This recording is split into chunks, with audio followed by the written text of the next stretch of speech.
Friends, कैसे हैं आप सब। उम्मीद करता हूँ आप सभी अच्छे होंगे। स्वागत है आपका अपने यूट्यूब चैनल पर। इससे पहले हमने एक इंग्लिश का सेट 1 आपके सामने डिस्कस किया था। आई होप आप सभी ने वो देख लिया होगा। अगर नहीं देखा है तो आप उसे ज़रूर देखिए। आइए आज हम डिस्कस करेंगे एच पुलिस 2024 जो एग्ज़ाम आपका होने वाला है, उसके लिए हिंदी के कुछ सवालों को देखते हैं सेट 1। तो फटाफट इन सवालों को देखिए और अपने आंसर मार्क कीजिए। आई होप आपकी स्टडी अच्छे से चल रही होगी, आप ज़रूर कहीं ना कहीं स्टडी ज़रूर कर रहे होंगे। तो फटाफट इन सवालों के आंसर देखिए, आपको आते हैं या नहीं आते हैं, क्योंकि सभी सवाल आपके एग्ज़ाम पॉइंट ऑफ व्यू से इंपॉर्टेंट है और आपके एग्ज़ाम के लेवल के हिसाब से सवालों को आपके सामने रखा जा रहा है। तो चलिए फ्रेंड, सवालों का सिलसिला शुरू करते हैं और देखते हैं सवाल कैसे आपके सामने दिए गए हैं। तो पहला सवाल आपके सामने है, गुण दोष का समरूप मूल्यांकन करने वाले के लिए एक शब्द क्या है। यानी वाक्यांश के लिए एक शब्द आपको दिया गया है, तो क्या होगा। यानी गुण दोष का मूल्यांकन करने वाले व्यक्ति को इनमें से क्या कहा जाता है। शास्त्रज्ञ कहा जाता है, ज्योतिषी कहा जाता है, जिज्ञासु या समीक्षक। देखो, शास्त्रज्ञ तो वो जो शास्त्र पढ़ता है, ज्योतिष आपको पता है जो आपकी ज्योतिष विद्या को जानता है, तो ये दो तो नहीं है। समीक्षक और जिज्ञासु में से है, तो जिज्ञासु भी नहीं है। यानी गुण दोष का मूल्यांकन करने वाला व्यक्ति जो होगा उसे क्या कहा जाएगा, समीक्षक कहा जाएगा। यानी समीक्षक भी इस सवाल का बिल्कुल सही आंसर होना चाहिए। इसके बाद अगले सवाल की तरफ बढ़ जाते हैं। तो अगले सवाल की अगर मैं बात करूं तो ये विलोम शब्द आपको दिया गया है, द्रुत। द्रुत शब्द आपको दिया गया है, आपको इसका विलोम शब्द बताना है। फटाफट बताइए। मंथर है, जड़ है, वेग है या अद्वैत है। ठीक है, मंथर, जड़, वेग, अद्वैत। तो द्रुत आखिरकार होता क्या है। द्रुत का अर्थ होता है जो शीघ्रता से आगे बढ़ता है, यानी जल्दी, शीघ्रता से जो आगे बढ़ता है। तो यहाँ पे जो एग्जैक्ट वर्ड होगा, आगे जल्दी से चलना है तो उसके लिए क्या होगा, धीमा या मंद, या फिर ऑप्शन नंबर ए मंथर, या क्या होगा, ऑप्शन नंबर ए मंथर यहाँ पे एग्जैक्ट होगा। क्योंकि बाकी तो आपको पता है ना, विलोम, जड़ का चेतन, वेग का स्थिर, अद्वैत का द्वैत हो गया ना। तो यानी एग्जैक्ट आंसर क्या हो जाएगा, मंथर हो जाएगा। तो मैंने बताया ना, द्रुत का अर्थ होता है शीघ्रता से आगे बढ़ने वाला, जल्दी वाला। तो मंथर का अर्थ होगा धीमा या मंद गति से आगे बढ़ने वाला, यानी सुस्त किस्म का व्यक्ति। आगे बढ़ते हैं। आंख लगना मुहावरे का अर्थ क्या हुआ। आंख लगना मुहावरे का अर्थ क्या हुआ, गले पड़ना, आंख में दर्द होना, झपकी आना, गहरी नींद आना। तो एग्जैक्ट आंसर क्या होगा इसमें से, बिल्कुल सही आंसर सभी का। तो यानी ऑप्शन नंबर आप कौन सा मार्क करेंगे यहाँ पर, सी, यानी झपकी आना इस सवाल का बिल्कुल सही आंसर हो जाएगा। ठीक है फ्रेंड, अगला सवाल करो। वह बात जो जन साधारण में चलती आ रही है, इस वाक्य के लिए एक सार्थक शब्द चुनिए। यानी इस वाक्यांश के लिए सिंपल एक वर्ड क्या होगा। ठीक है, वह बात जो जन साधारण में चलती आ रही है, किंग कर्तव्य है, कि विदंती है, कूप मंडूप है, कपोल कल्पित है। तो अगर आप थोड़ा सा विचार करेंगे तो बहुत ही सिंपल सवाल है। किंवदंती जो पहले से चली आ रही है, जो आज तक चली आ रही, वो हो गया किंवदंती।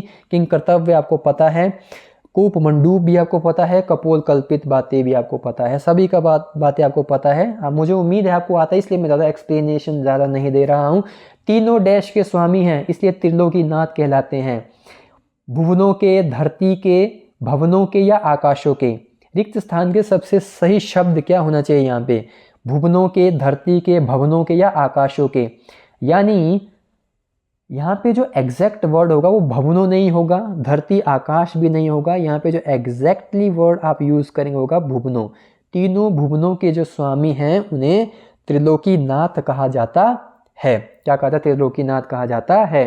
अगला शब्द देखिए, यानी पर्यायवाची आपसे पूछा गया है, दिए गए शब्द के समानार्थी शब्द का चयन करें। कमल, कमल का पर्यायवाची क्या होगा, आयतन होगा, अमृत होगा या अमीय होगा, अरविंद होगा, क्या होगा। देखो, आयतन और अमृत तो नहीं है, ऑप्शन सी या डी में से कोई एक है। ठीक है, तो कमल बहुत बार आपके एग्जाम में आया हुआ है। कमल का पर्यायवाची आप थोड़ा सा ध्यान में रखेंगे। यहाँ पर जो होगा ऑप्शन के अकॉर्डिंग वो अरविंद होगा। इसके अलावा बाकी भी मैं आपके सामने कुछ इसके पर्यायवाची लेकर के आया हूँ, जैसे नलिन है, अरविंद है, उत्पल है, अम्भोज है, ताम्रस है, पुष्कर है, महोत्पल है, वनज है, कंज है, सरसिज, राजीव, पद्म, पंकज, नीरज, सरोज, जलज है, जलजात है, शतदल है, पुंडरिक है, इंदिवर। ये सभी कमल के पर्यायवाची हैं। इतने सारे पर्यायवाची हैं, इसलिए एग्जाम में इस सवाल को काफ़ी बार पर्यायवाची में डाला जाता है, कमल वाला। ठीक है, आगे बढ़ते हैं। सही बर्तनी वाले शब्द को आपको क्या करना है, यहाँ से चयन करना है। मात्रहीन का एग्जैक्टली आप क्या आंसर मार्क करेंगे, तो आपको ये बताना है कि मात्रहीन के लिए हम एग्जैक्टली क्या यूज़ करेंगे। तो इसका जो एग्जैक्ट आंसर होगा वो होगा ऑप्शन नंबर सी। कौन सा होगा? ऑप्शन नंबर सी इसका सही आंसर होगा, सही बर्तनी। आगे देख लेते हैं। निम्न यानी समानार्थी शब्द का चयन करो, यानी यमुना का पर्यायवाची निम्नगा है, आपजा है, अर्कजा है या तड़ाग है। कौन सा है भाई? कौन सा है? निम्नगा, आपगा, तड़ाग या अर्कजा। ये भी बहुत अच्छा शब्द है यमुना, इससे भी बहुत बच्चे कंफ्यूज होते हैं। यहाँ पर जो एग्जैक्ट आंसर का ऑप्शन के अकॉर्डिंग वो अर्कजा है, अर्कजा है।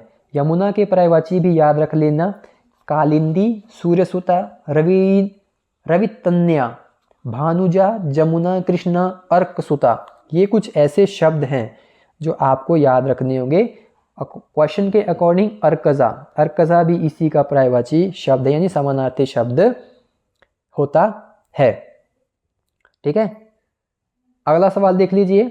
आपके सामने एक मुहावरा दिया गया है, कथा का बैंगन। कथा के बैंगन या कथा का बैंगन क्या हुआ भी इसका अर्थ? केवल दूसरों के लिए उपदेश, असंभव वस्तु, कृपण व्यक्ति या मन घड़ंत बातें। तो यानी यहाँ पे एग्जैक्ट आंसर होगा केवल दूसरों के लिए उपदेश। कथा के बैंगन का मतलब ये हुआ, ऑप्शन नंबर ए। ठीक है, अगला सवाल, सामान्य नियम के विरुद्ध बात करना। ठीक है, सामान्य नियम के विरुद्ध बात करने के लिए वाक्यांश के लिए एक शब्द इनमें से हम क्या रखें, क्या कहा जा सकता है? अपवाद कहेंगे, संवाद कहेंगे, विवाद कहेंगे या वाद कहेंगे। देखिए, सामान्य नियम से बिल्कुल अलग या विरुद्ध की जो बात होती है उसे हम एक्सेप्शन कहते हैं इंग्लिश में, और हिंदी में उसे अपवाद कहते हैं। ठीक है फ्रेंड्स, तो मुझे उम्मीद है जितने भी मैंने आपके सामने हिंदी के प्रश्न लाए होंगे वो आपको सभी आते होंगे। अगर नहीं आते हैं तो उन्हें तैयार कर लीजिए, और कोई भी आपके को कोई डाउट है या कोई प्रॉब्लम है तो कमेंट सेक्शन में ज़रूर बताइए। चैनल को सब्सक्राइब करना ना भूलिए, वीडियो को लाइक करें और स्टूडेंट्स के बीच में भी इसे शेयर कीजिए। ठीक है फ्रेंड्स, सपोर्ट करना आपका काम है, बाकी पढ़ाना हमारा काम है। आशा करता हूँ आपको कुछ ना कुछ सीखने को ज़रूर मिला होगा। दूसरे सेशन में फिर से मुलाकात करेंगे, तब तक के लिए जय हिंद, जय भारत।